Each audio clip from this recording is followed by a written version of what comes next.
Hi guys, welcome back to another video, and in today's video I'm going to be taking a look at why I think iOS 6 is the best of classic iOS. iOS 6 shipped in 2013 and ran on the iPhone 3GS, iPhone 4, iPhone 4S and iPhone 5, as well as the iPad 2, 3 and 4 and the iPod Touch 4th and 5th generation. This is all of my devices on iOS 6. I have 3 iPhone 5s, a couple of 4Ss, an iPhone 4, an iPhone 3GS, and an iPad 4th generation. iOS 6 was very fast on every iPhone that it shipped with. It was also very reliable and came with very few bugs. While iOS 6 didn't bring a lot of new features, it was more of a refinement update to iOS.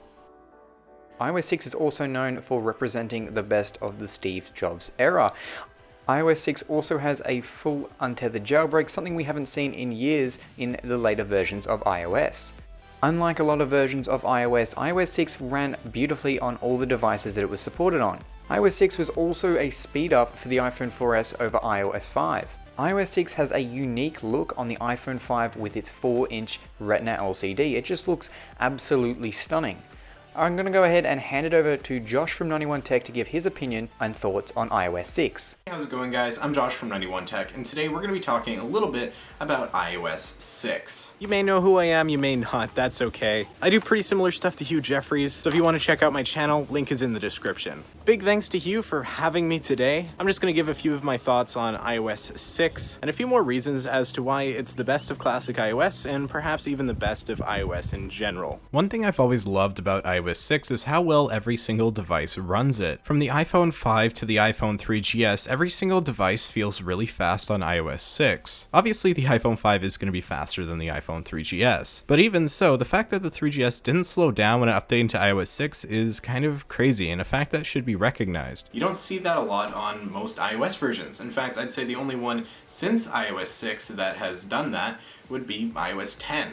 And right now I already have posted a video on iOS 10. I'm sure he will have a link to it in the description, so you can check that out if you want. But regardless, I think that's a really important point. The iPhone 3GS being able to run iOS 6 perfectly fine is pretty awesome, considering how old it was at the time. And so support for its devices is something that iOS 6 excelled at. Another thing I love about iOS 6 is the pretty obvious one. The design is classic. It's something we never see anymore. If you look at iOS today, and I think it looks pretty good, but it doesn't look as unique as iOS 6 used to. It's nice, but it's a very flat and modern look, one that everybody else is using. And so while it still looks good, it also looks quite similar to even Android in a lot of ways. If you go back to the days of iOS 6, it really stood out from the crowd because it was the only one that had that skeuomorphic realistic design. And so it's awesome that iOS 6 is unique in that sense that it looks way different than anything we see today or have seen in the past. My last point for now, as I've already taken up too much time, is that iOS 6 was more of a refinement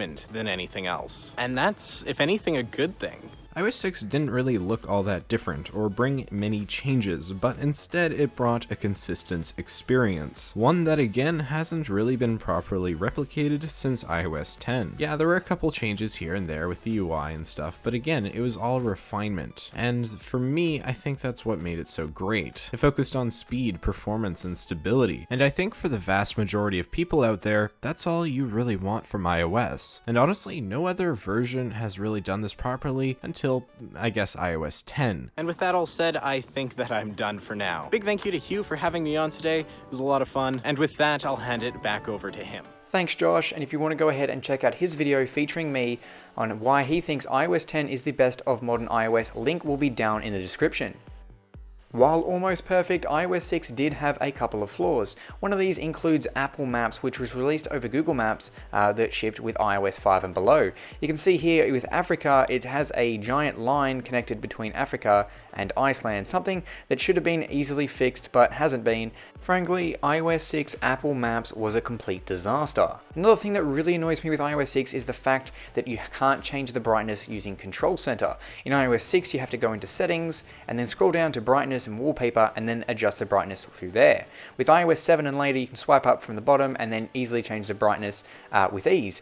Now, obviously iOS 6 is jailbreakable, which means you can install tweaks to allow you to sort of have an Android style way of changing the brightness and volume.